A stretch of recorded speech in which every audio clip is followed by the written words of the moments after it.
Good morning, Tech Foundation 1 group. I am so glad that you've made it. This is week 8, and you are soon to be graduates of Matt's SEO Tech Foundation 1 training. Also, the optimization of your money site, your SEO silo money site, prepping you for the building of your complete personal and or corporate brand broadcasting network should you proceed through the various courses that we have. They are stacked in a way to make sure that you can proceed as far as you wish. Just making sure that everybody's logging in. We do have a few stragglers this morning. I guess it's Friday, and probably everybody's anticipating hitting the weekend, spending some time with family, hopefully, and unless you're like me and Matt, of course, and we just stay in front of our computers all day. Just kidding. We take a break. Matt is with us, obviously. Let me see who we've got here. Let's do some roll call. Okay, looks like we have almost everybody. I'm going to wait just another minute and get my questions window up. Week 8 is testing and measuring traffic and engagement, which, as you saw in last night's email, is a perfect setup for where we're going should you choose to proceed into the other certification curriculums. Each one of you, I know, has a different agenda, different life plan, different business plan, and we have decision trees and choices for all of you. Also, would like to add that in the event, for whatever reason, you may have gotten behind on the lessons and or due to our Kraken TLKT issues we faced during week 4 or 5, you might be slightly behind because of it's our fault. You will have access to this ongoing. If you haven't got your coaching, you can follow up. We'd like to wrap the coaching up before the next before the next event begins, the next boot camp, just so that Matt, specifically Matt, and also me when I back him up, and we're not dealing with too many overlaps. But again, we're here for you regardless. It looks like we have almost everyone here. Can you just give me a 1 if you are ready to roll, well caffeinated, or have drank your tea and or orange juice or whatever it is that you do to get yourself up rolling in the morning? You guys are a really special group.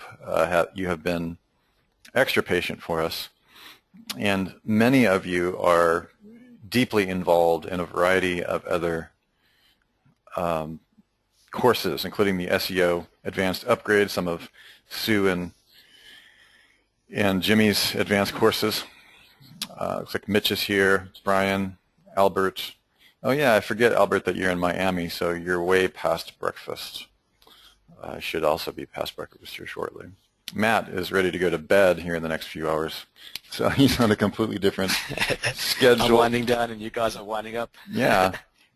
Seems like you're having a better and better connection, Matt. Your connection is exceptionally good today. So I like whatever it is you're doing. It's only when we get those big storms that knocks everything out of sync here. Yeah, whatever it is that you're doing, it's really good today. Let me just get let me just ask you guys a couple things as we get ramped up here. There's some more people coming in. How many of you have got a buy button up on the internet related to this project? Give me a 1, and give me a 2 if you have not yet got a buy button. If I was to pull out my credit card and go buy something for you right now, what would it be? Because that's one of the things that I have done in the past is I've asked people if they had a buy button up. I actually pulled my credit card out and bought something from the one person that did. Yeah, we don't do that every time, but I wanted to prove a point, and the point was well taken at that point. I think we had a lot of people on the following webinar that had their buy buttons up.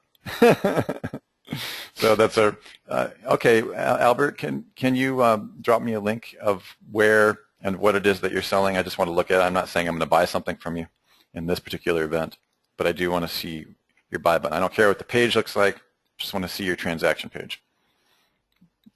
Doesn't matter. Albert says, I don't have any content. That's the point. Doesn't matter.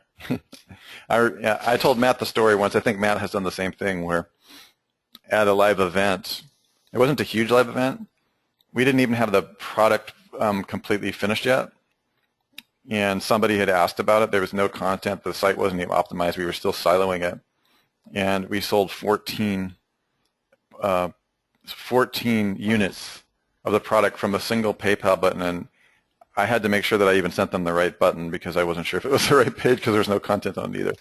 So I'm not suggesting that you launch to the larger web. I'm also just reminding you that there is a multi-channel aspect of your business. If you personally do not have a multi-channel, just remember that even the slightest word of mouth can lead to a sale. And by being in that mindset, you can combine the product mindset and product launch mindset with your SEO and ranking mindset. That's where things really start working for you. And on that note, we're going to start right in on the testing and measuring of traffic engagement. Matt's going to show you this instant dashboard interface for Google Analytics. And with no further ado, we'll just jump right in. Matt, thanks so much for making it, and we're ready to roll. Excellent, cool. How's it, guys? Can you all hear me clearly? Can you give me a 1 if you can hear me okay? Okay, cool. Right.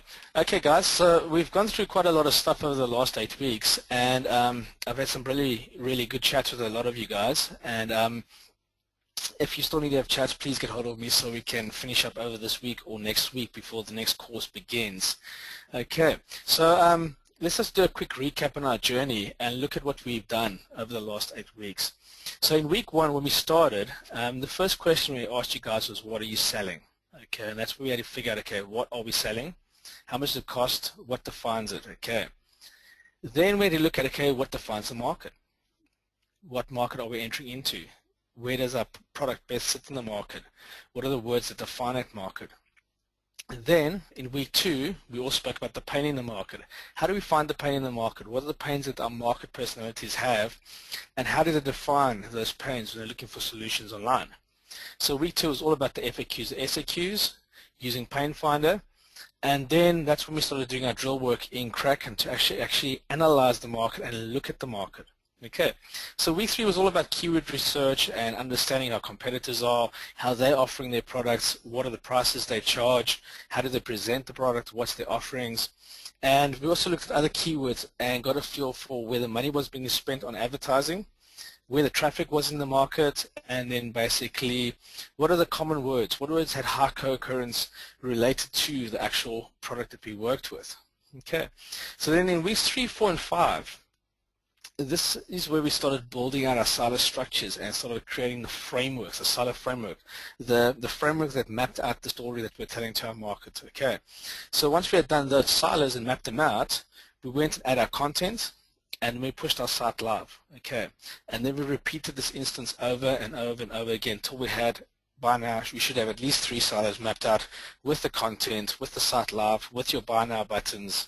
And in week 7, this is where we started playing with the one feed setup. We set up the one feed, we did our first blog post, we watched how the blog post went out to Facebook, to Twitter.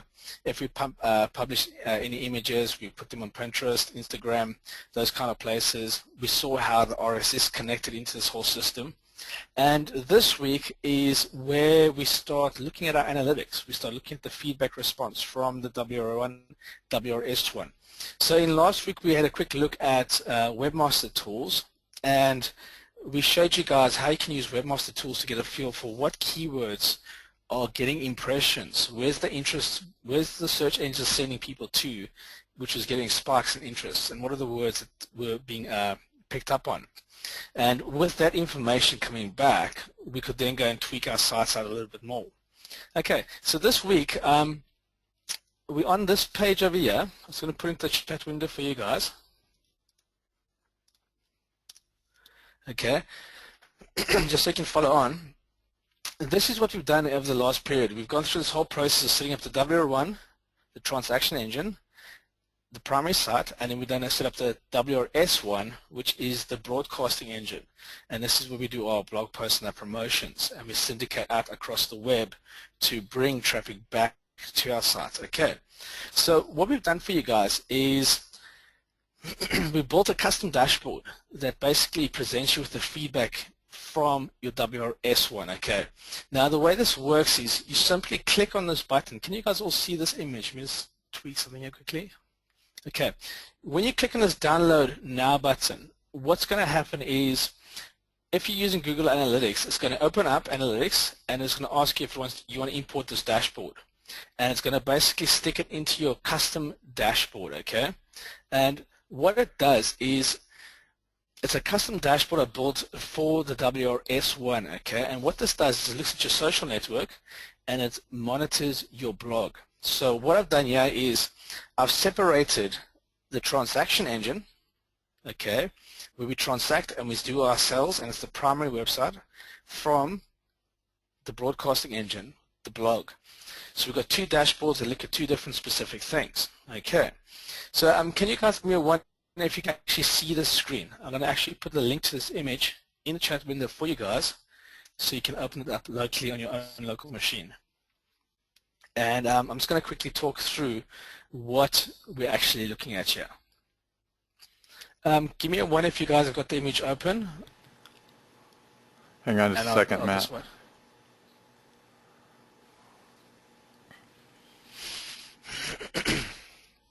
Okay, make sure we got everybody. Okay, looks like everybody's there. Yeah. Okay, cool. This image, this snapshot was just taken from one of our blogs for a period from the 1st of January to basically April 2014 this year. And what this was doing is it was actually looking at how many posts are being read. So you can see in that period we've had 34,741 people read our blog posts, okay? Then the chart underneath it, the social network traffic, this is the top 5. So you can see YouTube, Facebook, Google+, Quora, and LinkedIn are our top providers of traffic, but mostly coming from Facebook and YouTube. Okay, so what this does is it shows us what channels are actually performing within our network. Okay, so we can actually see this. Now, with this dashboard, you can go and actually tweak this and change this yourself. It's really, really interesting. So take this, save it, and open it up. And if you click on the actual edit button where you see the little pencil, if you click on that, you can expand. You make it the top 10, the top 20 if you wanted to. You can change the data set to what it brings back. I typically like to just look at the top 5 because you can see here the first 2 have got most of the searches and then it tethers off really fast. Okay, so this is traffic that's coming back from the WR2s, our branded social platforms, other places outside of our primary website. This is traffic coming in. Okay, so this is a traffic stream. We can see where they're coming from. Okay, now on the right we have the chart, and it's just the same as the breakdown of what we saw on the left, where we saw the social network traffic. Okay, so this dashboard is designed just to monitor your social signals, your social traffic. Okay, so if we scroll down a little bit, the next thing is we can see the keywords that people are using to find us. Now you can see most people are logged in, so that's why we've got that not provided, not set, okay? But you can see that it is like 33,000 people have pulled through the site.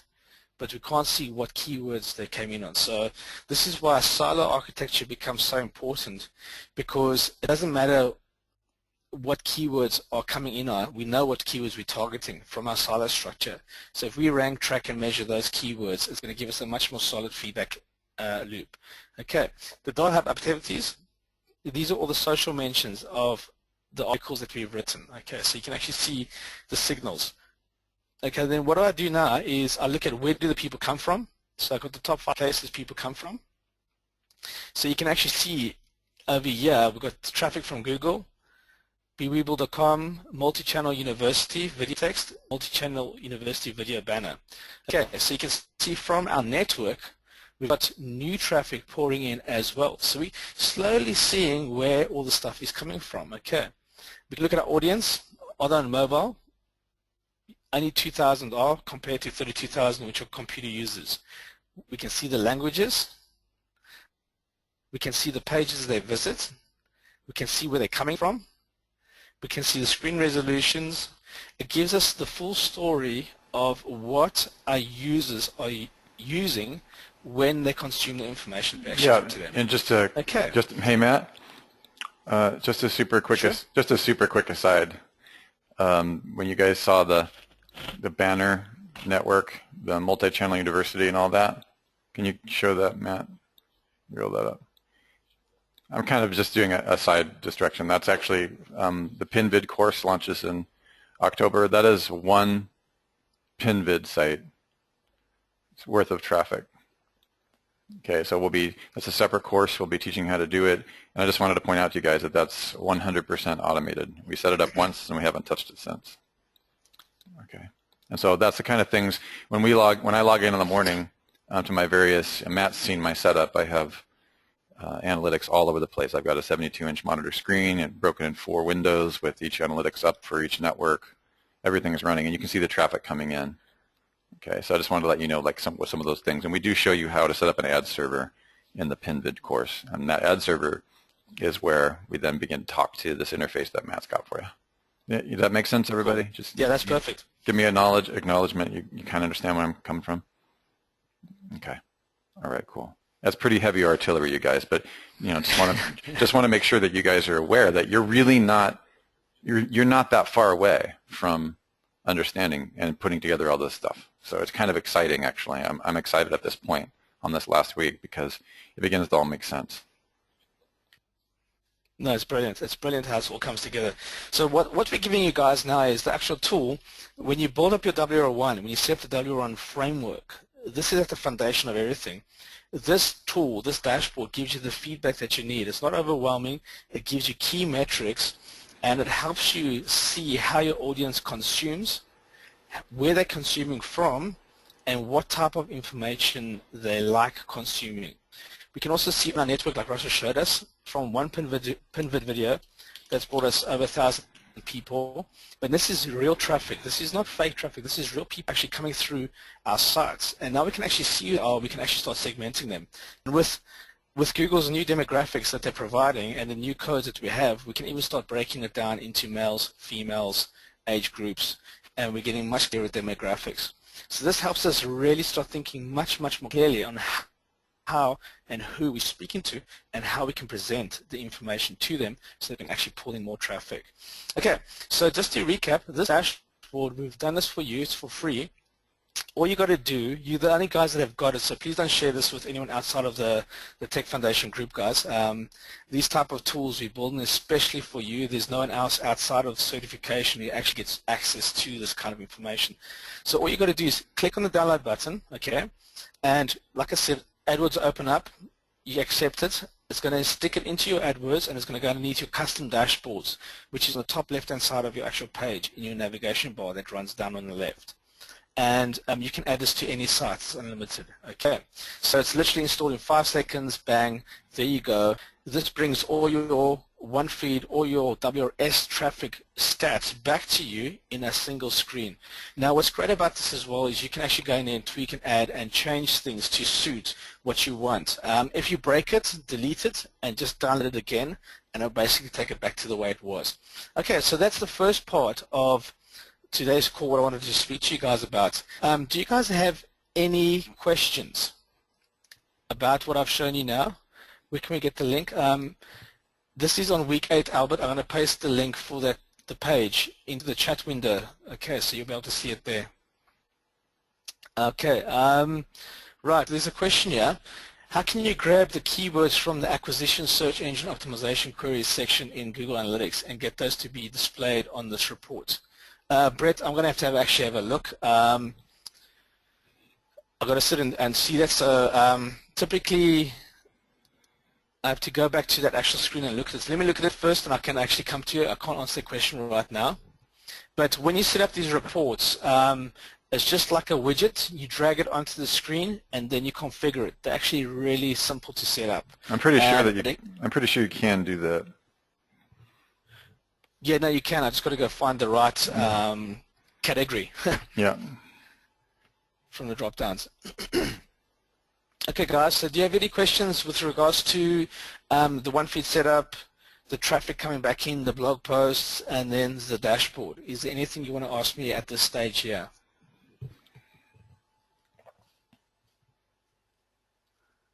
Okay. Can you give me a one if you're all clear?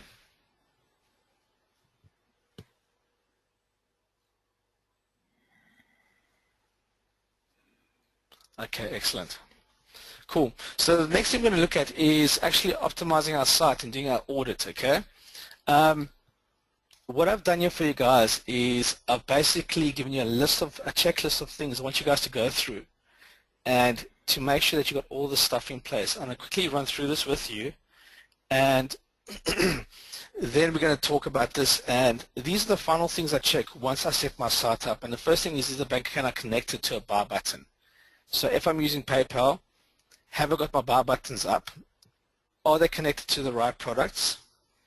Have I actually tested using a secondary PayPal account? You can't buy your own product with your own PayPal account. You have to have a secondary account, okay? If I'm downloading something, can I actually get the download thing? Am I getting the emails? Okay, so everything connected to your Buy Now button, go through the motions and actually test it and make sure that it works. That's the first thing you want to test and make sure it runs 100%. Okay, next thing is the analytics.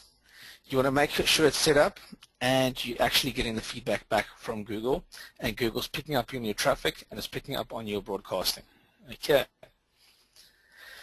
The third thing we want to do is we want to make sure that the WR1 blog, the broadcasting engine, is actually publishing. We want to put a post out, we want to publish it, we want to make sure that it runs through the one feed that we set up properly and it's actually becoming exposed on our branded third-party platforms like Facebook, Twitter, and so forth. Okay. If you want to check your site, there's a free tool you can get from Microsoft. It's quite nice. You can just download this. What it does is you run it, it scans your site, and it'll do all the W3C scans, okay? But also check your headlines, your titles, your meta tags, your keywords. It checks the whole site, and it gives you a nice report where you can just double-click, and it takes you to the exact place where the actual problem lies. So you can use that tool to go through your site and just do a quick cleanup on all the errors and things, okay? Next thing you want to do is Webmaster Tools. Make sure it's working. You want to make sure you've got your semantic tagging done. You want to make sure that your sitemaps are actually working and live, and then you want to make sure that your site's indexable, it's indexed, okay? You want to make sure that your opt-in forms are working. If you're doing lead gen, okay, you want to make sure that you fill in the form, test it, make sure that it's running all the way through the process that you set up. So, for example, if someone fills in your form, okay, one of your gravity forms, you can then have it go straight to Twilo. Twilo can then SMS someone, okay, or Gravity Forms can then email the lead off to a distribution group or to the person who's supposed to get it. Test all those things and make sure they're working, okay.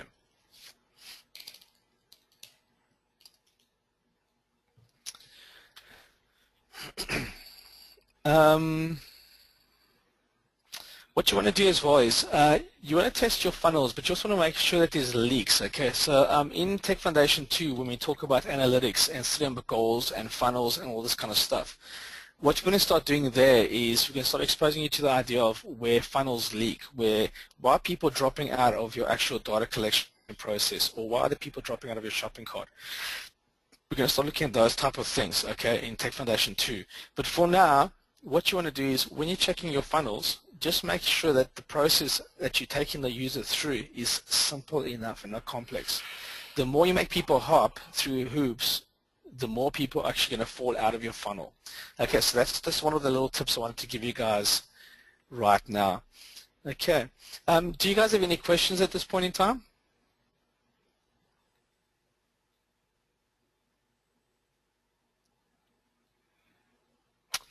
Seems like everybody's got it. It's all quiet on the home front. That's cool. We're going to have some today, depending upon how far we get. We're going to have some wrap-up questions and a few other things that I prepared. So. Okay. Yeah. Just the last thing, guys. Once you've tested everything and you've gone through the checklist and you make sure everything's working, it's fine. Then you want to start driving traffic to your site, because when you start getting traffic through your site, then you can actually start looking at your conversions properly, okay? So if you don't get any sales after your site's had about 2,000 hits going through it, okay, then you need to start looking at your on-page copy, your headlines, your calls to actions, and you want to start refining things to make sure that you got the right, first of all, the right kind of traffic. Are you ranking for the right kind of keywords? And the people coming along with that traffic, are they actually looking for what you're offering, or are you actually picking up on the wrong data stream? Okay. After 2,000 hits, that's only then, right about when you get to those numbers of people running through your site, can you actually look at what your page conversions are. So what you want to do is you're going to look at your most important keywords that you're targeting when your site's live, and then focus on getting those keywords ranked. Okay. One of the ways to do this is you can typically back your way into the market. So what you do is you start targeting the low-hanging fruit first, because they rank really quickly, and then you start working your way backwards. As you're doing this, by this time your domain authority and your page authority start increasing. You'll find you start getting more traffic, and you'll find you start ranking for more keywords as you start pushing from the bottom up of your site. Can you give me one if you understand what I'm saying there?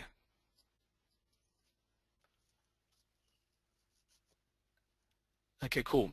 So what happens is when we start doing this push from the bottom and we start getting the gravity or the flow running through the site, the bigger keywords, your silo type of terms, you'll find that they'll start moving through the rankings as well with little or no effort, okay? And they'll move to a certain point. But by the time you come to get those silo keywords ranked, you'll find that all your category keywords that you're targeting and the supporting keywords underneath that, you'll be ranked for those as well, which will then reduce the IT cost, the IT debt of writing, developing, and getting those bigger terms ranked. Okay, so when you back your way into the market, you actually reduce the cost. The overall cost of the whole project gets reduced quite considerably when you start from the bottom and move up, rather than starting at the silos and then moving down. Okay, it's harder to rank for the silo terms than it is for the supporting articles or the category terms. So you've got to do it to the bottom up. Okay, cool. Here's a question. At the end, can I ask questions about? Yeah, sure, Corey, you can start typing your questions about the XML for DWS. That's not a problem.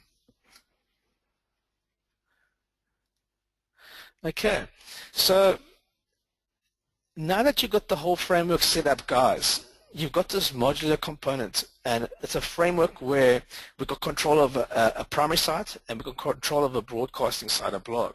We can treat the two in two different separate ways, and all we're going to be focusing on now is driving traffic, promotion, promotion, promotion. Tell the world about your product. Tell the world about what you're selling. Speak to the market personalities. Hunt them down and put your message in front of them. And that's how you start driving a lot of your traffic to your site. Okay, so in week 5, when we worked with the DWS, we were looking at the keyword DNA braid. Okay, utilize those keywords that you designed in your DNA braid as part of your promotions. Target those keywords when you're writing your blog posts. Find out what the pains are. What are the headlines that you can use around those keywords as well as you widen your net to start bringing more and more people to your site. So basically that's all I have to say about today. Week 8, when you get to week 8, install the dashboard, see if you're getting that feedback within a few hours from Google, then start promoting. Write your blog posts, syndicate them. If you're part of the Social Explosion Exchange, turn your plugin on, let those signals start running in, and then watch what happens. And then what it is just a matter of testing and measuring. Write an article, broadcast it. Watch the traffic and feedback come back in, analyze it, review it, learn from it, see what keywords are coming up, write the next blog post, push it out. And that's how you just keep on going on in a circular type of motion as you promote and promote and promote. If you guys can outsource that type of work, that's good as well. Okay, so yeah guys, that's it basically for week 8. Week 8 is just a matter of wrapping up, cleaning up house, getting our last feedback monitor back into place, and that's it. We just start driving traffic now. Good. That's all I have to say at this moment, right? All right, cool. So I can't emphasize enough how important metrics will change your life, and this is why Matt has set you up.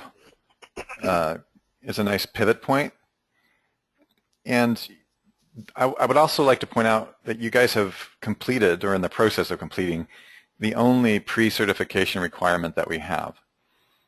And that means that all the courses that we have are potentially standalone, but this one is important for obvious reasons, right? We have a lot of people that do come to our organization wanting to take other courses, like, you know, people get excited about PinVid, you know, the automatic video traffic sites.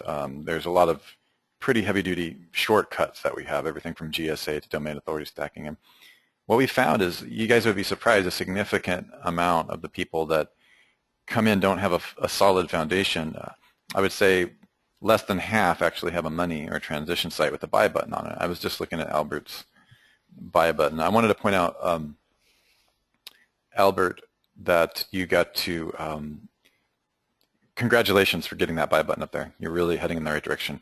And just be sure to fix it because it's not working properly with PayPal. I'm sure you're aware you've got some technical thing, but I do want to congratulate you for getting it up there, and just go through the process of fully integrating that with PayPal. You're very, very close. Just a minor glitch on that. Albert is asking at the end, can I ask a question about your XML from Domain Web Authority?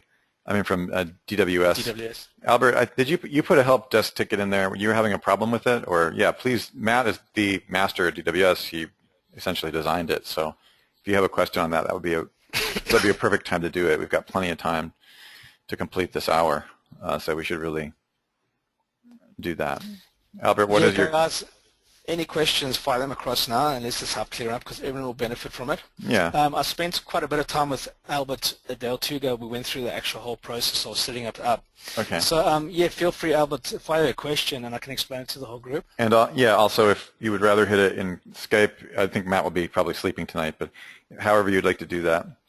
Let me just look at some of these questions coming in. This is good.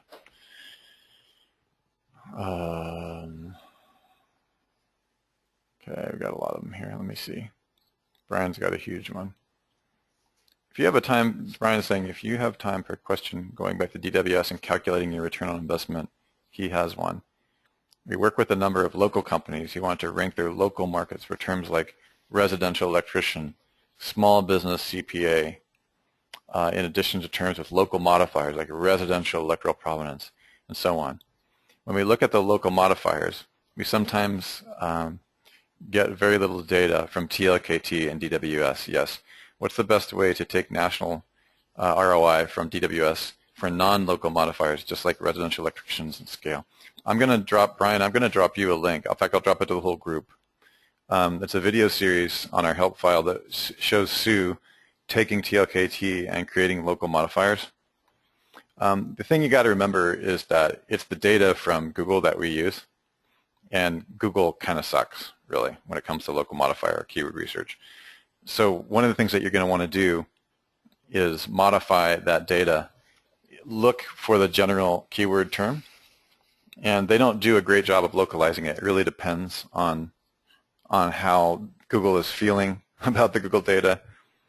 The Google department, we actually modify a lot of the data from the API and everything else, so we're kind of limited by what that provides. However, that should not stop you from using local as a modifier.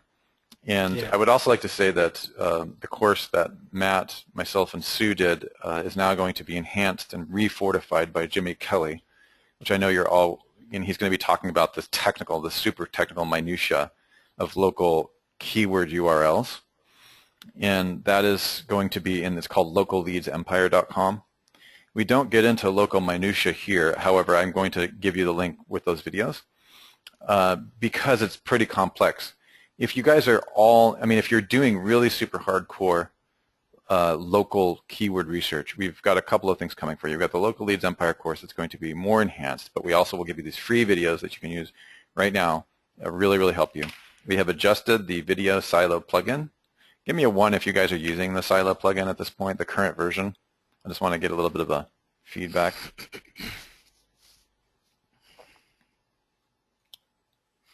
Give me a 2 if you've not used that. Okay, Brian has not. Yeah. I was going to make a comment there as well, Russ, about that local when you finished. Yeah, let me just finish up the train of thought. The main thing that you need to watch right now that has changed in the last 5 months, okay, and it's probably changed from the beginning of some of our other videos, is you absolutely do not, with the last Penguin Panda, with a lot of the things that have changed. We just went over this on the Panda Penguin course yesterday. I think Mitch was probably there, if your other people were there.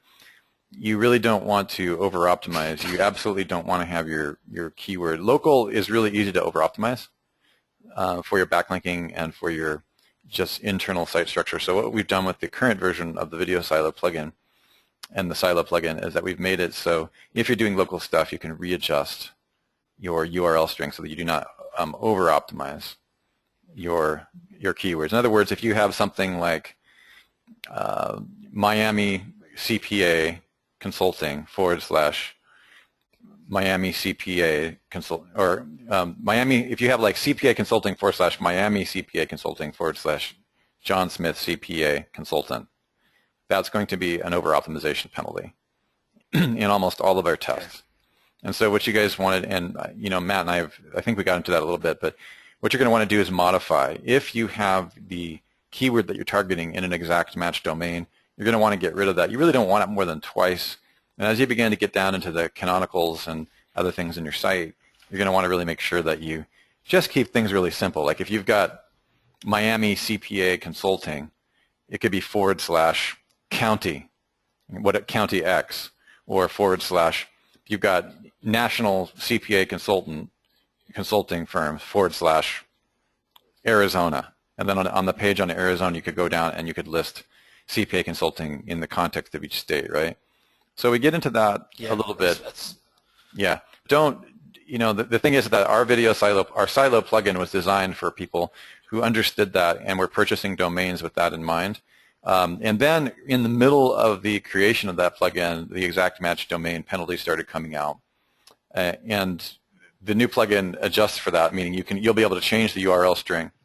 And when you import stuff out of DWS, you can modify. You can pretty much like manually rewrite any of the URL strings and structures that you want to do. Okay? So hopefully that's a little bit. I'm going to go ahead and drop some help files into the group here. We've got a couple of very good local help files. So you'll see those in just a moment. And I'll let Matt kind of address that topic now. Yeah. What I do, guys, when I build local sites in DWS, I use the national keywords and I don't utilize too much of the actual long tail local terms. I prefer putting them in the actual context of the copy of the page. Like hair salon, warmer, Port Elizabeth. I would use it on the copy because typically those type of search terms are, when you look at that whole keyword and you look at the search volume for it, you're going to have small amounts coming in. So the competition is going to be sort of lowish and you're going to have high search volume. So from the framework's design side, I do it from a national, county, like Russell explained, and then the actual modifiers, I put them in the actual copy of the page. Okay, that's the trick.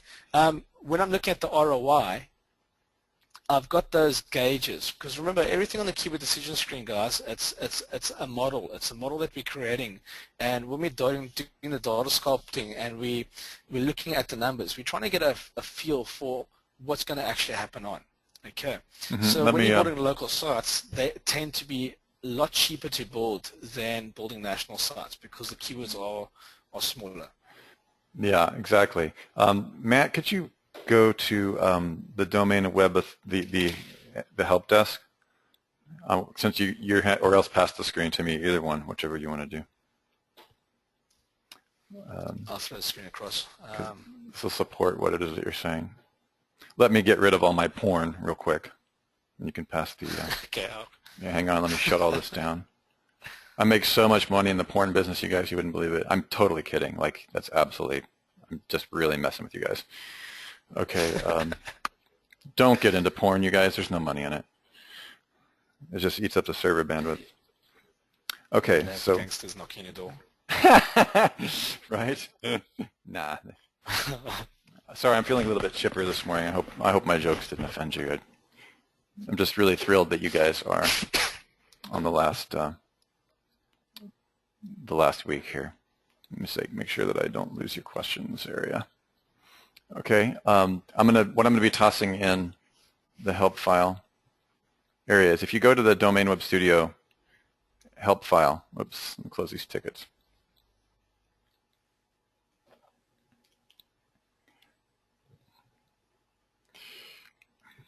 Make sure that I can see everybody, attendees, questions.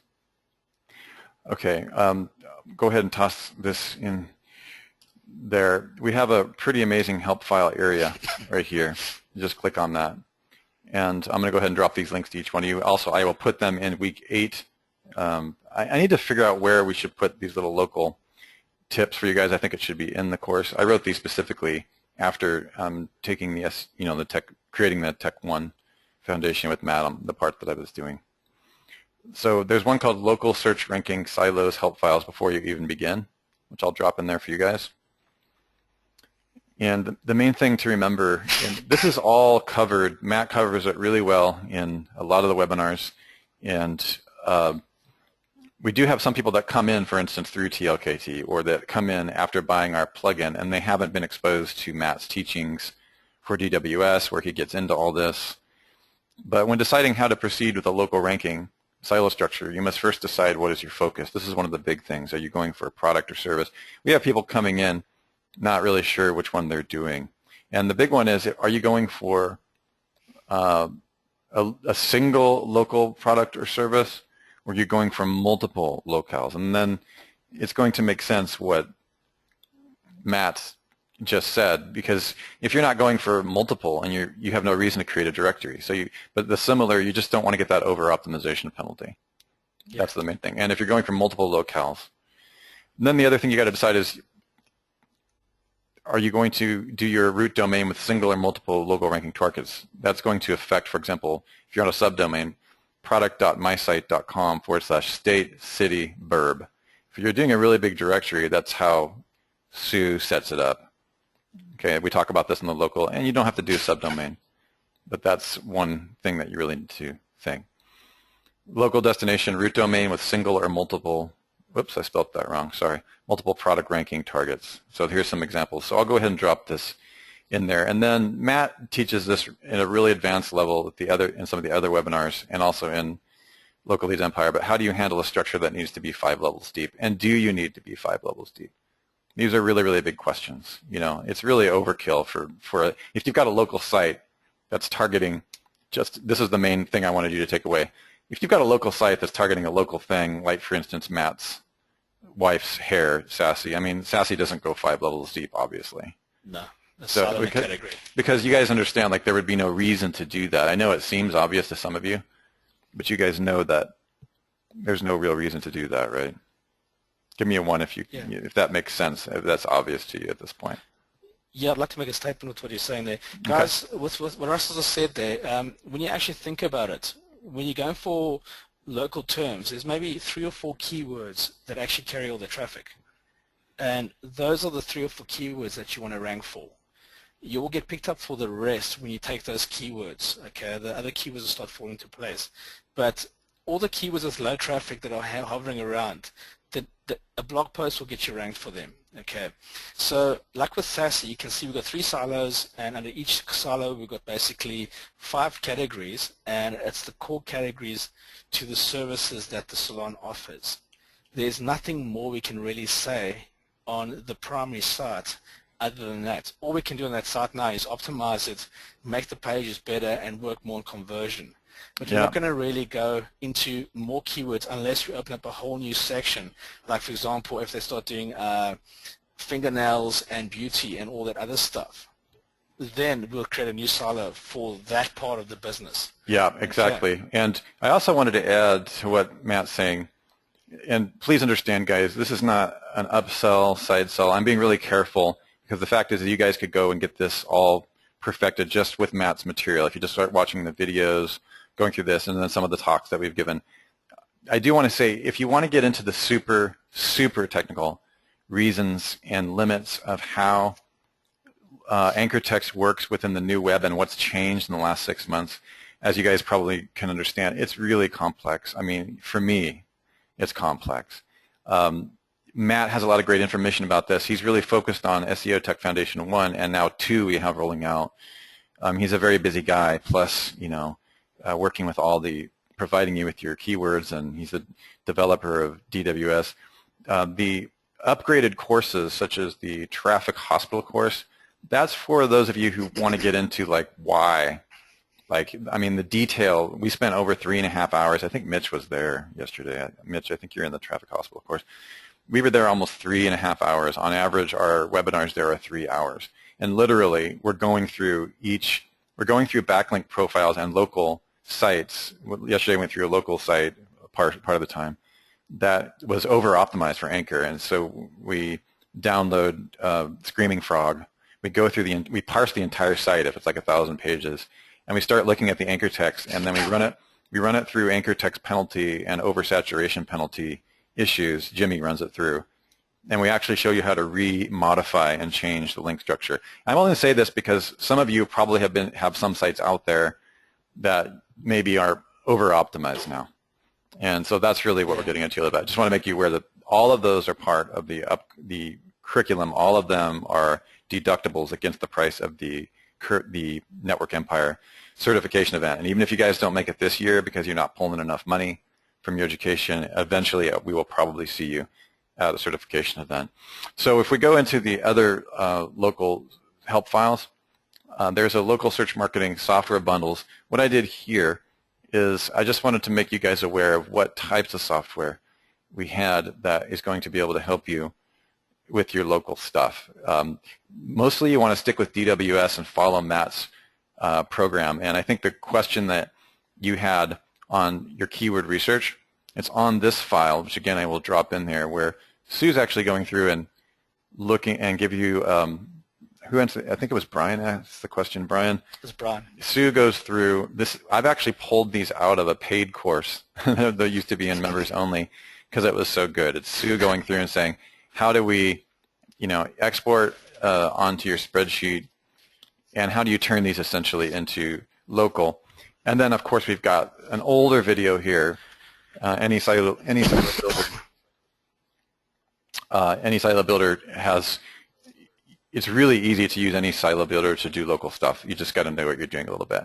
And there, again, I kind of reiterated what I showed you on the last file and how to do that, how to determine the number of competing pages. So a lot of this is DWS, but I wanted you to see that we put this help file in the context of what tools we might have that you could use for local. I know I'm doing overkill here, but I think it's important.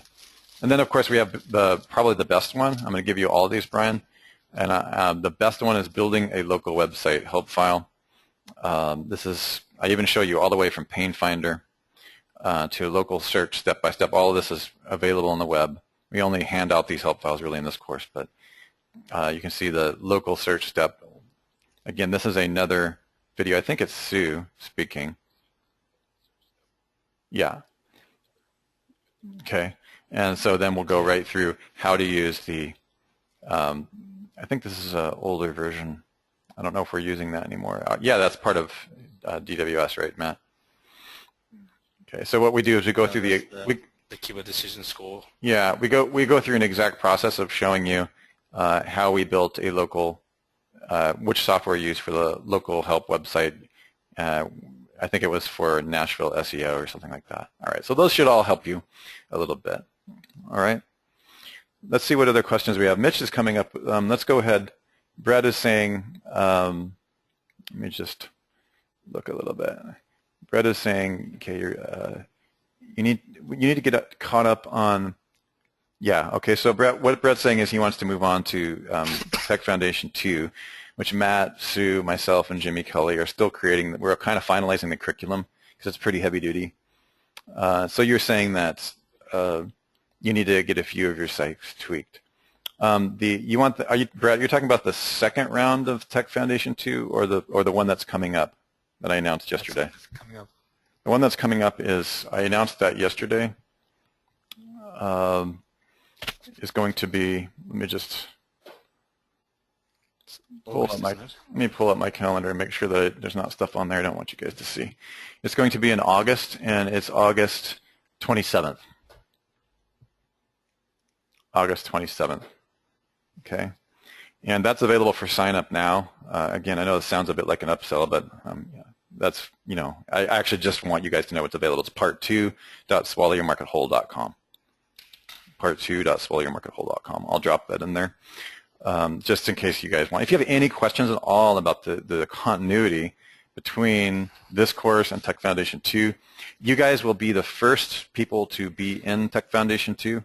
That's always pretty juicy because we get really into the specificity of your individual case because we need to have the first series of webinars in there. And we also learn where the weak points are, so you get just a slightly extra amount of attention during that first week. And then, of course, you have permanent access. The part 2 is a perpetual mastermind group as well. You will never not have access to the Tech Foundation stuff.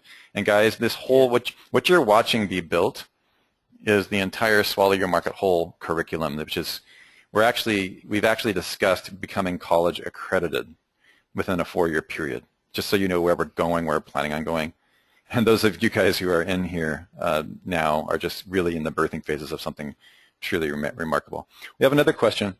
Looks like 2 questions from Mitch, is it? Mitch. Yeah, Mitch, this is a big one. Okay.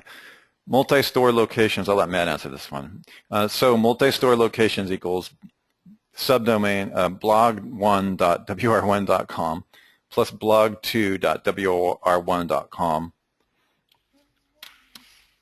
plus blog3.wr1.com, but only one has one global wr1.com transaction site, and all the WR1 blogs are internally linked between the one wr1.com and no internal linking between the multiple WR1 blogs. Can you say that about 15 times really fast, Mitch? Okay, just kidding. Yeah, I think Mitch, you're overcomplicating it there. If you're doing a multi-city site, you don't need to have multiple blogs. You just need a WR1, WRS1, okay? I did a contract for Michaels.com, was in 2012. Yeah. They got 15,000 stores across. Does everybody know Michaels.com? It's right down the street from me. It's actually where I buy my art tablets to draw my network stuff on. It's an arts and crafts store in the United States. Yeah. Very big chain. Huge store. They got 1,500 stores, and in a contract we had to basically look at the whole thing and find out. I don't know if you guys have seen what Apple was doing with their magazines. You basically take your pictures and it makes like a photo album, and it gets printed and sent to you. It's something similar to that, but it's more decoupage, like the ladies do these crafts where they actually stack the layers of paper. They've given the guys the ability to create these things, get them printed and sent out. But the challenge that we had with those guys there was they had 1,500 stores, and they didn't know how to actually best do it.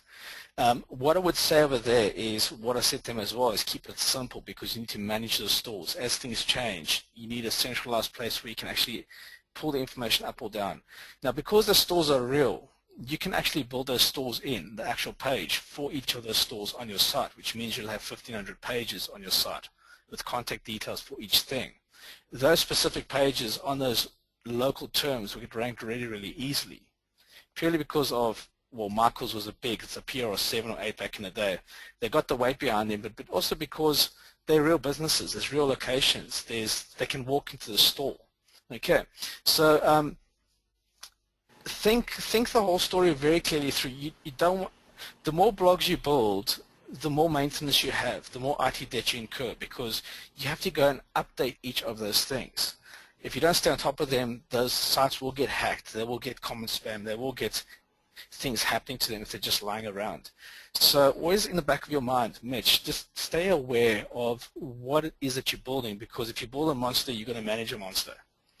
Yeah, I think that's the simplest way I can put it across. I would add to that I agree with what Matt's saying, and I would also answer that it depends on what it is that you're trying to do. I have actually successfully accomplished exactly what Mitch is describing with multi-city using subdomains. So Matt's coming out with he's talking to you about a monster corporate site that had thousands of locations. And keep in mind from our other courses, domain authority stacking and the rest, is that that site by default was just a beast. They had thousands if not millions of inbound links. They had, and he is absolutely, again, I'm not undermining anything that was said. I would just like to point out that there are subtleties. For instance, in 2010, for the legalhelpers.com website, which was tied to the owner of Legal Helpers, the ranking for the term bankruptcy, they were also collecting leads for attorneys in multiple cities, and at the time, the subdomains are doing really, really well. So going to all that work at that time made sense at the local level, but there was also money and resources to deal with what Matt was just describing, the IT debt. I like the subdomain. We also noticed cash-rich companies like the credit card companies doing subdomains left and right in 2010, that was definitely the way to go. If you wanted to rank for something, you would just create subdomains hand over fist. Like Microsoft, like Bing was indexing subdomains instantly, almost with no backlinks for the word and stuff like that. So, I'm actually wanting to give Mitch some kudos for thinking about the possibility of how to lay it out. And hopefully you guys know by now, like put yourself in our position, right? Where you've got students coming to you and saying, do I do this or do I do this? And you have no backstory. You don't know if they're doing it for their grandmas, like, crocheting kit, or, whether they're building a family website, or whether they're working for a multinational corporation like Legal Helpers or Michaels, or an international corporation like Michaels. So the question that comes up is always, it depends. Another thing that gets weird is people will come to you with a simple statement: do I do this? Do I do subdomains in multiple city locations, or do I do one large site, with all the stuff on the site, without giving us any backstory about the business? That's the real question. For instance, we had somebody come to us where the subdomain, Mitch, made a lot of sense because because each store had its own. This is in the auto business. Each store was going to manage the site in that city. Their job was only to build the infrastructure. So there was one main site, like michaels.com, and they did subdomain.alabama blah, blah, blah store. And what they were doing is a distribution system where each one of the stores had their own site, and they were managing it. So the answer is it depends. And Matt makes a really, really clear point. If you're going to be managing all those blogs, you better have an automatic update system that's not the same content on each one of those, and or somebody to help you manage that content. Otherwise, I would probably agree with Matt. If it was just me launching like an affiliate product or something like that, or if it was just a international. If I was managing it from multiple stores, and those stores wanted to have their own, this is where it gets kind of problematic. If those stores want to have their own unique look and feel, and each city and county takes pride in having their own, like it says Virginia in the header. You know what I'm talking about, right? Like it's locally branded that's where things become pretty important to possibly do that. When you're managing the network for those local stores and they all need to have their own look and feel, then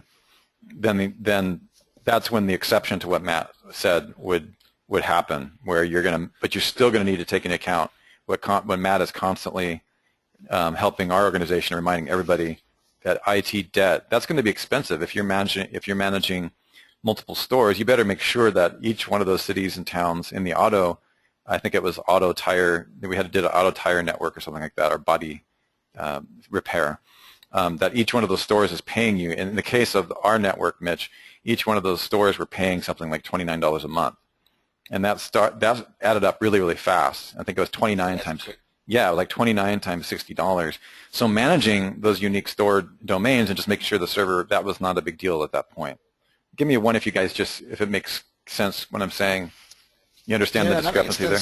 Another instance on what you're saying, Russ, which agrees with what you're saying, is if each store is managing their own inventory and they have their own specials and own promotions. Yes.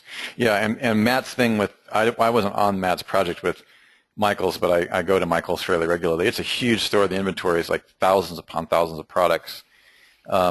It's funny because now that he mentions it, the subdomain for local stuff with the auto network that we were looking at, they didn't have much inventory. They offered one or two services. They just wanted a nice presence, right, on the search engines. So you guys can see how complex the decision actually is. Like, what are you selling? Do you have a gigantic inventory that all the stores draw from? It's big. These are big questions. So one thing I would recommend is, like, if you're new, don't take on a project like Michael's without a mentor. Like, Matt knows what he's doing. I'm not saying you guys don't. I'm just saying that, a product inventory site that's a gigantic, that's got its own server or two even, it's like on a Magento platform with 9,000 products or something like that. You're probably not going to want that as your first time project, just simply because you're going to need to understand the database and the structure and everything else. Here's a question directed at you, Matt. Just reading it. He's about to land an SEO contract for a jewelry company that has 21 U.S.-based locations. Okay, so Brett is dealing with a similar problem, with plans to open 5 more stores in 2015. They have no local store pages on their main site. Their main site is a domain authority of 43, which is not bad, I think. I'm thinking of proposing individual pages for each location with their store details on each page. Do I need to worry about having a lot of text on these pages? I was originally thinking of keeping each of these pages around 300 words, and I was thinking of using the URL structure of sites.com/location/keyword city state. Are you going to be targeting products, Brett, for these guys, or are you actually just going to get them ranked for their shows? Yeah, great question. What are you targeting? And also, if they're looking for visibility, that's totally different to getting ranked for keywords. Yeah, well, he's saying that all they want is brand recognition, and it still does beg the question. I mean, you're an SEO still, so you got to ask your question: what is the definition of success for these people? But wanting brand recognition doesn't really help you much. They do have an e-commerce component. It doesn't really help you much when you go in with a contract like that. Brett, make sure that you understand clearly in the contract what their definition of success is. There's been times where I've been underpaid to overdeliver, and there's been times where I've been overpaid to underdeliver. And if, for instance, if you actually did what they need and not what they want, such as rank for the actual products, and all of a sudden sales were coming in because you were so awesome and they didn't pay you for that, then what good is it? If all they're trying to do is rank for their brand on their city, well, that's pretty easy. The main thing that I would ask is that if you're only trying to rank for their brand, because again, a brand is a keyword. So if they're trying to rank for their service, that's a little bit more difficult. And then the question has to be begged, okay, at the main core root domain, www.whatever, does it contain the keyword in which you could potentially over-optimize for when you have that giant URL structure? That's the main thing. And you know what? Even if it doesn't, don't overdo the service. Okay, so if you're trying to rank for something, don't have that. And just remember the rule of thumb, Brett, is no more than twice in your whole URL structure. Keep the URL structures generally on giant directory sites or bigger national sites as small as you can without compromising, without completely missing the keyword. And then organize your structures so that they are getting the presence that they need. If their definition of success is to rank in multiple cities on the 7-pack or whatever, then you need to know that when you go in, and you're going to need to make some modifications. Yeah, I think I have a chat and clarify that. Yeah, have a chat with me offline as well, Brett. We can have a talk about what you're trying to do, and then there's probably a few questions you may want to ask these guys. Oh, for sure. Just to clarify. Oh, yeah. I mean, the definition what exactly you're doing. The definition of success is going to be really, really important. There's several people in our organization who are qualified to talk about local rankings. Matt DeCruz, who you're talking to now, is very skilled from the SASE perspective. If you're getting into giant URL structures and sites that are local, that are 5,000 page greater, either Matt DeCruz or Jimmy Kelley, Sue doesn't have time right now, she's qualified, but she doesn't have time, either one of those, especially if you might want to have a consultation with Matt and Jimmy if, for instance, SEO structure targeting multiple keywords within multiple URL structures is important. Okay, that's really sophisticated. You're going to need both those guys. They're both experts. But just don't, Brett, the main thing is don't walk into a project of a huge size if you're fairly new, of that size, without some support. Like take some of the money. Be sure to work into the price of the contract some money for mentoring, because you're just really not going to want to jump into your product. The reason I'm saying that is I did it, early on, and so I had to, obviously get help. But I would encourage you to go into the project. Just make sure you have the help. Yeah, if they're going to be ranking products, are those products going to be ranked for local? So let's have a chat for it, because it's going to open up a few branches which need to be clarified, I think. Exactly. And also, Brett, have you had your one-on-one coaching with Matt, or? Yeah, we've chatted once or twice. Okay, yeah, because Matt's a badass with thinking clearly about the local stuff. So hey, by the way, I just want to give you guys a congratulations. I want to give Brett a congratulations on going for the gold, man. You're awesome. We obviously didn't have to drag you across the finish line. He's saying that he's got to fly out to the New York City headquarters in mid-August, and he wants to talk to Matt prior to that meeting, so he's really going for it. I'm just going to just want to double check with you guys. How many of you are making money online right now? Just give me a 1 so I can confirm. Don't be shy. I will not say your name out loud if you are not making money. Okay. Is there anybody who is not making money online? Give me a 2 if you're not making money online. I want to know. Okay. Congratulations, all of you guys, for the most part, are making. Actually, it looks like everyone. Oh wow, awesome. Fantastic, Albert. Albert, what is the primary service you're getting calls? Are you getting local calls? It's accounting business. Oh, it's accounting. Okay, because you're a badass. That's why, and that's just the only reason. And so, would you attribute? I'm checking in. We always do some follow-up, guys. I'm not trying to toot my own horn or anything, or Matt's horn here. I'm just really following. Are you learning, Albert? Did you learn some stuff from us that has been helping you get these local calls? Were you already getting local calls before you were exposed to our stuff? Okay, some stuff. Good. So it hasn't been completely useless taking this course, obviously. No, not at all. Okay, cool. Made it better. Okay, great. Yeah, I really want to see you guys starting to. We do have, I know that we have a lot of courses, but this is where it all starts. So we want to make this one better. And I want to make our real goal is to make sure that you guys are cash flow positive enough to be able to afford the next courses coming up.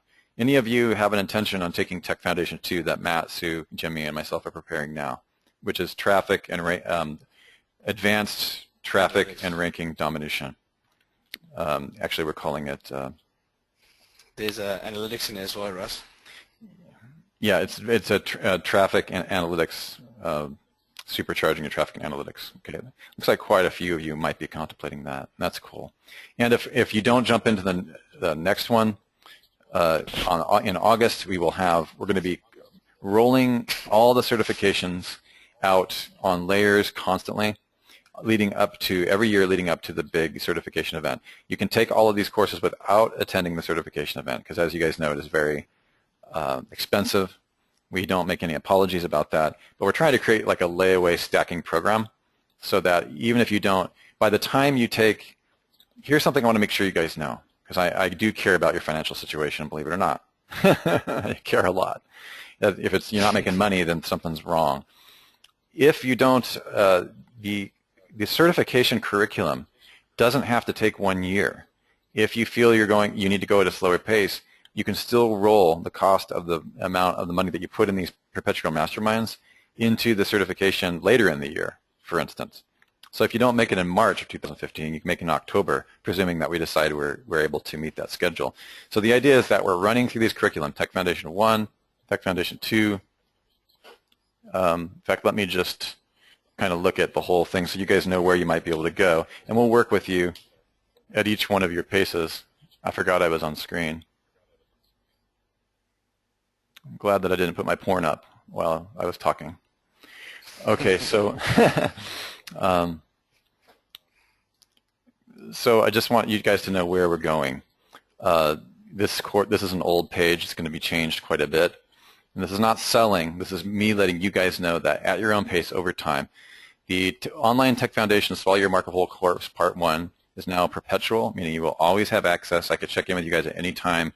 I consider you tight, close mastermind team members. I want to get to know each of you by name, and I really want to meet you in person eventually, if possible. See the whites of your eyes. And so that, and if I don't, that's fine. But this is the building an SEO silo, optimizing your money site. I didn't talk to Matt about this subtitle. This is the marketing title, but this is the stuff that you really should have learned at a bare minimum. And then we're going to have it so that you move on to, like in August, for instance, Matt will have started another boot camp. So if prior to the starting of Tech Foundation 2, this is actually wrong. It's actually in August. Sorry about that. I'll change that date for you. But we'll be rolling these out parallel. So if you want, you can take the Tech Foundation Course 1 again if you missed any of the weeks, or you can start, this is now in August, you can start on the 27th. Actually, we just moved that back a little bit. Okay. It's also available in 2 payments, and all of these are, again, put against the cost of certification. In this one, we're going to, in the upcoming course 2, whenever you should decide to take it, we're going to be covering more on persuasion so that I can go into that a little bit deeper with you. Tracking, keyword paying usage. We're going to get really a lot deeper into domain authority stacking, because during that, both Jimmy and Matt will be available to talk about this domain authority stacking. And we're going to not cover the complete depth. Domain authority stacking course gets into a few different topics. It's more general. The domain authority stacking that we're going to be going over in Tech Foundation 2 is focusing on your specific case. Okay, and that's what makes me excited about it. We don't offer that actually in the domain authority stacking course because there's not really any coaching in there. Advanced. And by the way, the domain authority stacking course is also going underground in about 20 days, so it will only be part of this curriculum. And we'll consider those supplementary modules. So for instance, if you were to purchase the payment plan or gain access to the entire curriculum course, those courses will also be included. So WRS1 tracking, headline optimization using Twitter, we're going to show you all that. Expanding and converting concepts on conversion. Matt's going to be covering more conversion, analytics, and tactics. We were only able to cover the basics, today, and where we're going with that. How to publish on a blog with enhancements. We're going to go deeper into WR1 and WRS2. Now, what this is part 2, kickstarting massive traffic and conversion and analytics, is really making sure that your WR1, let me just go ahead and get you to this so you know where we're going. And by the way, you can use a lot of our free material. If you're not ready to move on to the course, you can use a lot of our free material in the members area to do a whole lot of damage, even if you do not upgrade to the curriculum courses.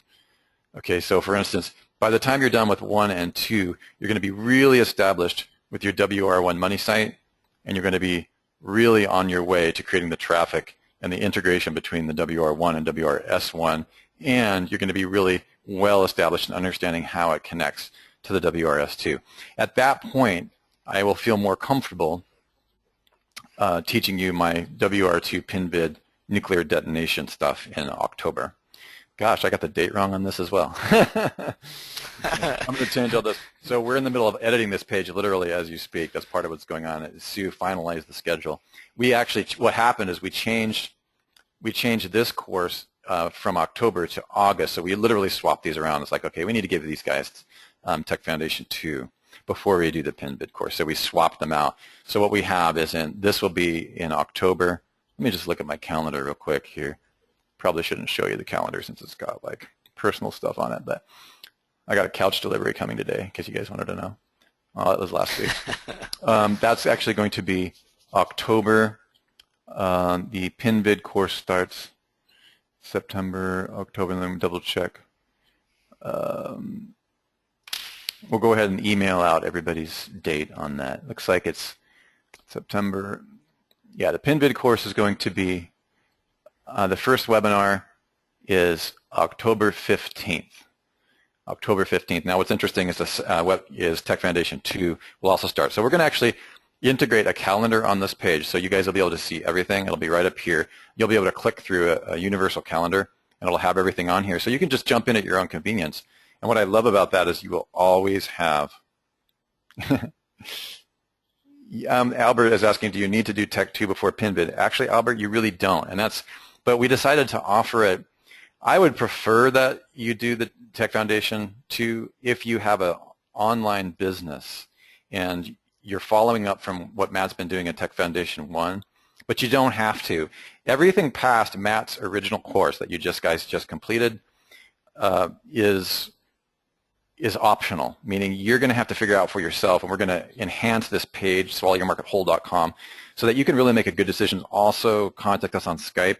I would prefer that if you have an online business, a strong WR1 site, and it's a transaction site, to really have both those courses under your belt, because you're going to have a little stronger, actually quite a bit stronger analytics skill sets by the time you leave that, and your domain authority stacking to your money site is going to be a little bit safer. Because what my fear is with PinVid, the reason I've been dragging my heels launching that course, the PinVid is really out here in the WR2 network, okay, and it's really automated, and I know you guys are excited about that. Me too. I mean, it's really crazy. You saw the traffic just when Matt wasn't supposed to show you that analytics, the multi-channel site, but I'm glad that he did. That's part of the PinVid stuff. That's one of hundreds of PinVids. I show you how to set up a server from, It's called social proof for us. I appreciate it. But to speak to Albert's question, Albert, if you were on a seriously stringent budget and you did want to skip, we're not going to stop you from doing it. Just want to make sure that you're aware that there's a lot of stuff on here that's pretty useful, but we do sell this standalone. Again, the PinVid course can be used as a voucher against the cost of the certification event whenever you get to it. Okay, so that's really the main thing. Now, this is the course that we're designing as well. Will also be taking place in October. This is PBN, CBBN, Personal Corporate Brand Broadcasting, WR3, WR2. Any of you who are confused about private blog networks and the difference between private blog networks and what they call PBNs Reloaded in, I think, OMG and groups like that, we're going to be showing you how to buy domains, what to avoid when looking at a domain. We're going to be showing you how to build authority to a new domain and or a purchase domain. We're going to talk a lot about link profiling and footprints in a way that's very different than the Traffic Hospital SEO upgrade course, which is also going to be included in the curriculum. Okay, those can also be used as a voucher against the cost of your live event. So you see what we're doing, we're including all of these. But this is very specific to domain purchasing. This stuff borders line, I'm not going to say it's black hat, because I'm just saying that it's borderlining. It's borderlining on what to do if you've been taught to go out and buy a bunch of PBNs. Okay, or if you're sitting on a bunch of PBNs, or if you want to buy PBNs. There's ways that we look at PBN purchasing that are not what you've heard any time before. Okay, we do it differently. We take into consideration domain authority, page authority. It's going to be pretty interesting. Okay, so that's that. And then that's it for now. So these are the courses that are coming. They're all going to be part. I will shoot you guys out a link to this corrected page when it's done. So this is where I want you to go. How many of you on this call were Albert saying way too much? What's way too much? Too many courses? Yeah. Okay. That's all right. So you take the courses as you need them, and you can take the courses as it's useful to you and your clients. Oh, you bought too many. No, it's not the courses. Albert is saying he's bought too many PBNs. How many of you, this is really helpful for me because we're actually creating that curriculum right now. Jimmy Kelley is arriving here in the Phoenix area. How many of you guys, yeah, Albert says the courses are great. He wasn't addressing that at all. Okay, that's good. We're just trying to take some feedback. Well, there's nothing wrong with the OMG advice as long as you understand our advice underpinning it.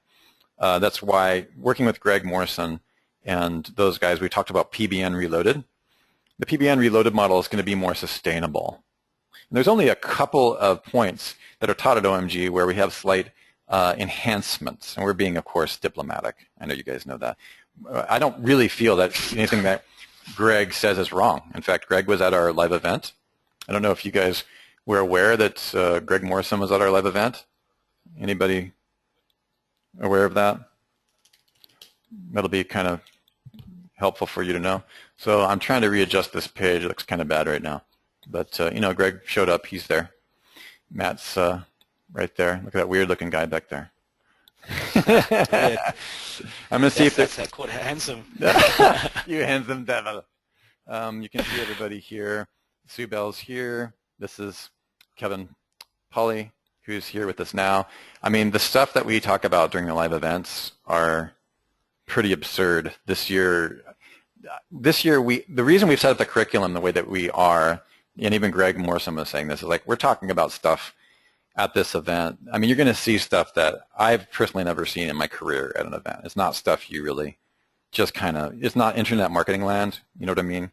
No. I mean, just a couple of tips. I mean, I watch Matt DeCruz and Kevin Polly like hack someone's site like live, just to show people like where the security breaches were. Of course, we try to help that person. We send them emails. We let them know that, you know, whatever. But we're actually trying to show you everything from security breaches to automation to, you know, semantic web analysis to the dangers of creating fake profiles and how to set up your network. People are actually leaving. I actually built a PinVid site with the students for a whole day. People walked away with a live PinVid site.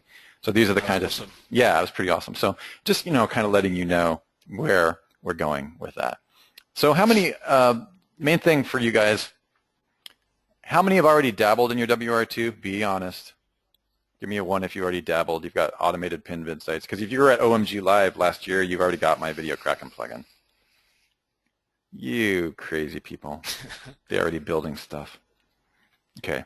Main thing I want to watch out. Mitch, are you using a server or using shared hosting for PinVid? Okay. Yeah, my concern is, 2 years later, people have been running 10 videos per day on a shared server hosting, and they have like several 100,000 pages or on a few blogs, and the shared hosting isn't working as much. So during the PinVid course, we're actually going to be offering you our own bulletproof fortified hosting. Yeah, I'm glad, Mitch, you should be there. We're going to be offering you a unique hosting situation where if somebody wanted to, there's not going to be FTP access. I know it's a little crazy, so it'll turn a lot of people off, but there are guys who are just such beginners. I know what you know what I'm talking about, Mitch. They're so, like, they can barely FTP to their site. Like, it's just, they leave all these security holes and the rest. So we're going to have a content delivery shelf for people to put the PinVid sites. They can still log into their blog, but they can't put any plugins that we say don't belong on there. So it'll be more like SE Engine. And if they want to, they can use that. And we're also going to be teaching people to how to manage, what the minimum requirements should be for their hosting during that. I would say that's a pretty big version. What's going to happen in the PinVid course coming up. Again, all of this being used as a voucher against the cost of the live certification event, so we can talk about deeper stuff. Is there any other questions that we have? You guys have been amazing. I want to hear back from you. I'd like to invite you back to the next launch of the Tech Foundation, which is going to be just a few. Matt and I are going to be launching a new course in August, and that is August 14th. August 14th. August. Yeah, Jimmy is in town. Next round. Yeah, Jimmy is. I'm trying to see if there's anything that I can't really share with you. Yeah. Yeah, this better not. Jimmy will be in town between the 5th and the 12th of this month after having settled down in Austin. So we'll let you know what's going on there. If you want to jump back in, if you've missed any of these weeks, if you have any questions, come into the Tech Foundation Training 1 again. And yeah, guys, remember this is not the end, it's only the beginning. Mm-hmm. This is the difference of what we're doing in our courses. Yeah, we're going to be like we take a course. Yeah, I'm going to be. We want you guys to come back because there will be things that will be changing all the time as we evolve, and we've got new tools, so the courses will be updated, and then we'll roll out that education again. So the education is not going to always stay. The theme will be the same, but how we're doing it will be improved and integrated and changed as we move forward. Yeah, and I am currently in the process of helping Kevin debug. We're actually in alpha for the Silo plugins, the 3 versions, and we're really getting tight in fixing that up for you guys. So I'm hoping that you guys will be some of the first. We just downloaded here's the rebuild. We completely built the Video Silo plugin from the ground up, and we've got 3 plugins now, not 2. We've got Video Silo. Can everybody see this? Just give me a 1. I mean, I know it's not. I'm just trying to communicate just basic stuff with you about what's going on. Okay, you got it. Just so you know, the debugging process is fairly intensive. Kevin and Matt have both taught me a lot about alpha testing, like when a developer creates something. Primarily, I found the developer for the version of the Video Silo plugin that you guys are currently using, and it's not terrible, but it wasn't developed. The spec was not created by Sue Bell, who is a military-level software architect. She spent days on this rewrite. What that means is that everything, every minutia, every little tiny, dirty little corner inside your WordPress blog that is not 100% optimized code is now fixed, optimized. We've enhanced, for example, that URL structure.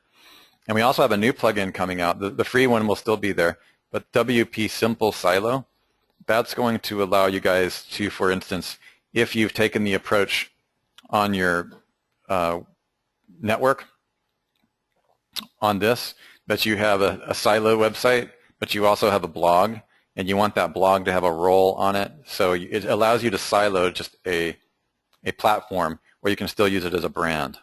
And we'll explain all the details of that. It makes it a little bit easier. The challenge that we have with our video silo plugin and our free silo plugin is it's just so darn powerful that it creates pages until you get down to the post layer, which is the bottom, right? Well, the simple silo makes it easier. It just connects a page to a post. Yeah, and it's going to be really, and there's times when you really want to do that, you guys. So that's coming. That's perfect for the WRS one, guys. Yeah, exactly. And so I'm just kind of giving you a sneak peek of what's coming, and I really want you guys to be the first to test this stuff out. So when you wonder what I'm doing late at night, it's the alpha test spreadsheet of over 300 trials that Kevin forces me at gunpoint to go through until my eyeballs bleed at 2 in the morning. So just want you guys to know that that's happening. You're part of the team. I consider you guys part of the team. You're graduates. You've gone through initiation. Each one of you has done a fantastic job, and we care about what's going on for you, so do stay in touch, and we'll go ahead and wrap this up. It looks like the questions are all answered. Matt, do you have anything in closing? Yeah, guys, just take this next week. If you've got any questions, just hit me up on Skype, and I'm here to help you guys. So we're going to have a 2-week break between now and the start of the next course. So let's try and wrap this up, and I'd like to get to see all your sites probably within the next week or so. I'd like to just review them and have a look and then have a final chat with you guys on that. Final comment is that I am working to make sure that for those of you who don't care about this, please ignore me. We are going to be creating badges so that we know who has graduated from what courses. Should you want to put them on your website, where I can't give you an estimated time of arrival for this, but it is absolutely in the works. And ultimately, a link back to your site for Network Empire certified advisors who have attended, who've gone through all curriculums. What that means is if we get to know you and we really like you, we will be passing you fairly large leads if you have the skill sets. In other words, we have more requests for SEO and networks than you would believe. I mean, literally, a lot of it just gets wasted. Why do they get wasted? It gets wasted because we can't just pass off, because of our reputation, we can't pass off just anything to anybody. And we would rather just let them drop than pass them. So we do hand them out to people that we know really, really well, where Sue has actually seen their sites and they're audited. But I just wanted to share with you my evil plan.